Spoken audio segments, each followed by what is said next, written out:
Infinix hot 40 pro আর অল্প কিছুদিনের মধ্যে বাংলাদেশ কাঁপাতে আসছে, কেননা এই ফোনটার ডিজাইন কিন্তু একদম হুবহু আইফোনের মতো এবং এই ফোনটা কিন্তু দেখতে খুবই আকর্ষণীয় এবং এই ফোনটার কিন্তু হাইলাইটের ফিচারের মধ্যে মেইনলি রয়েছে এই ফোনটার ডিসপ্লে, যেখানে 120 হার্জের রিফ্রেশ রেটের ডিসপ্লে প্রোভাইড করেছে। পাশাপাশি এই ফোনটাতে কিন্তু মিডিয়াটেকের G99 মতো পাওয়ারফুল এবং গেমিং চিপসেট প্রোভাইড করেছে।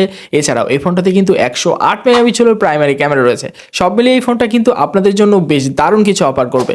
এবং পাশাপাশি এই ফোনটা কেমন প্রাইসে বাংলাদেশ মার্কেটে লঞ্চ করবে এবং কবে নাগাদ বাংলাদেশ মার্কেটে আসতে চলেছে সবকিছু থাকছে এই ভিডিওতে। ভিডিওর জোরে আমি রয়েছি পারভেজ হাসান, আর আপনারা দেখছেন আপনাদের এই পছন্দের চ্যানেল পিএই জোন। একটি মতো মিসটা করে চ্যানেলটি সাবস্ক্রাইব এবং লাইক করে চলুন শুরু করা যাক।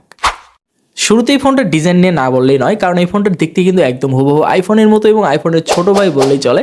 এবং এই ফোনটার ক্যামেরার পাশ দিয়ে যে একটা বাম্প দেওয়া আছে এটা কিন্তু খুবই সুন্দর রিফ্লেক্ট করে এবং ফোনটার যে কয়েকটা কালার রয়েছে প্রত্যেকটা কালারই আপনাকে আকৃষ্ট করতে বাধ্য। এছাড়াও এই ফোনটা কিন্তু হ্যান্ডফিল খুবই দারুণ পাবেন এবং এই ফোনটাতে যে কয়টা কালার রয়েছে প্রত্যেকটা কালারই খুবই সুন্দর। এবং এই ফোনটার কিন্তু সামনের দিকে রয়েছে 500 কাট রেটের 120 হার্জের একটি full HD plus রেজুলেশনের display.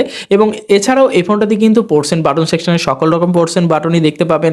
3.5mm headphone jack, type C port, পাশাপাশি একদম স্টেরিও স্পিকারের সুবিধা পাচ্ছেন, সাইড মাউন্টেড ফিঙ্গারপ্রিন্ট সহ সকল রকমের যাবতীয় আপনি এখানে পোর্টস বাটনে দেখা পেয়ে যাবেন। ইনফিনিক্স হট 40 প্রো এই ফোনটার ডিজাইন আপনার কাছে কেমন লেগেছে অবশ্যই কমেন্ট বক্সে জানাতে ভুলবেন না। এবার আসা যাক ফোনটার ডিসপ্লে নিয়ে। ডিসপ্লেতে রয়েছে 6.78 ইঞ্চির একটি ফুল এইচডি প্লাস রেজুলেশনের ডিসপ্লে, যেটা রেজুলেশন হিসেবে ইউজ করা হয়েছে 1080x2460 পিক্সেল এবং এটার পিপিআই ডেন্সিটি রয়েছে 396 পিপিআই ডেন্সিটি। এছাড়াও টেকনোলজিতে রয়েছে আইপিএস এলসিডি প্যানেল এবং এই পিপিআই ডেন্সিটি অনুযায়ী এই ফোনটা কিন্তু আউটডোরে আপনি দেখতে খুব একটা প্যারা খাবেন না এবং ফোনটার ব্রাইটনেস কিন্তু খুবই দারুণ ছিল। আউটডোরে আপনি প্রায় 500 নিট পর্যন্ত পিক ব্রাইটনেস পাবেন। এছাড়াও এই ফোনটাতে কিন্তু কোনো রকম প্রোটেকশন ইউজ করা হয়েছে কিনা সেটা জানা যায় নাই এবং এটাতে কিন্তু 120 হার্জের রিফ্রেশ রেট ইউজ করা হয়েছে, যেটা কিন্তু এই বাজেটের মধ্যে খুব দারুণ কিছু আপনাকে অফার করবে। এবং এই ফোনটা কিন্তু 120 হার্জের রিফ্রেশ রেট খুব দারুণভাবে সাপোর্ট করবে এবং খুবই স্মুথ এবং বাটার ফিল পাবেন ডিসপ্লে থেকে। যে কোনো রকম কন্টেন্ট ওয়াচিংয়ের ক্ষেত্রে এই ডিসপ্লে কিন্তু আপনাকে বেশ দারুণ একটা ইনহ্যান্স ফিল দিবে। এছাড়াও 120 হার্জের রিফ্রেশ রেটের কারণে এই ফোনটার ডিসপ্লেতে আপনি গেমিং পারপাসে খুব দারুণ ফিল পাবেন। এছাড়াও ফুল এইচডি প্লাস রেজুলেশন হওয়ার কারণে যে কোনো রকম কন্টেন্ট ওয়াচিংয়ের ক্ষেত্রে আপনার রেজুলেশনের ঘাটতি খুব একটা চোখে পড়বে না এবং ডাইরেক্ট সানলাইটেও আপনি এই ডিসপ্লে নিয়ে খুব একটা ইস্যু ফেস করবেন না। এবার আসা যাক ফোনটার ক্যামেরা নিয়ে।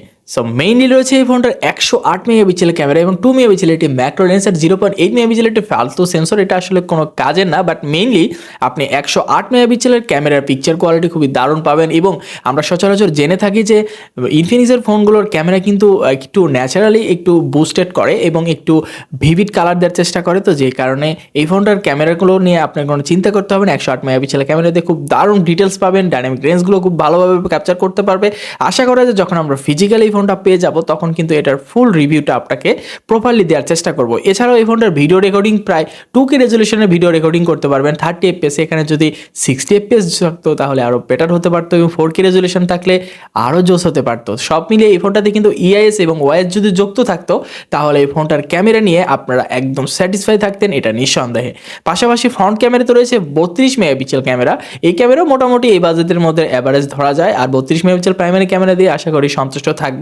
আর যখন আমরা হাতেই ফোনটা ফিজিক্যালি পাবো তখন এটার প্রপারলি একটা রিভিউ দেওয়ার চেষ্টা করব। সে পর্যন্ত আমাদের চ্যানেলটি অবশ্যই সাবস্ক্রাইব করে রাখবেন নেক্সট আপডেট ভিডিও পেতে হলে। এবার আসা যাক ফোনটার পারফরমেন্স নিয়ে। মেইনলি রয়েছে এই ফোনটাতে Android 13 version out of the box এবং XOS 13.5 ভার্সন।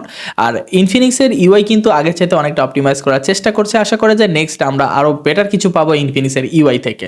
পাশাপাশি এই ফোনটার চিপসেট হিসেবে রয়েছে মিডিয়াটেকের হেলিও G99 প্রসেসর, আর এটা 6 ন্যানোমিটার আর্কিটেকচারে বিক্রি করা একটি 2.2 গিগাহার্টজের একটি ওয়াকটকর প্রসেসর, যেটার মালি G57 MC2 এর একটি বুস্টেড একটি প্রসেসর দেওয়া আছে। এবং এটা কিন্তু আপনার গেমিং পারপাসে খুব দারুণ কিছু অফার করবে এবং মিডিয়াটেকের G99 প্রসেসর দিয়ে আসলে বেশি কিছু বলার নেই। এটা কিন্তু আমরা সবাই জানি মিডিয়াটেকের G99 একটি পাওয়ারফুল এবং এটা গেমিং চিপসেট। এবং এই যে গেমিং চিপসেট মোটামুটি আপনি ভালোভাবে ফ্রি ফায়ারটা খুব দারুণভাবে হ্যান্ডেল করতে পারবেন এবং এছাড়া পাবজিটা কিন্তু খুব দারুণভাবে প্লে করতে পারবেন। লো সেটিংসে আপনি হাই গ্রাফিক্সে খেলতে পারবেন।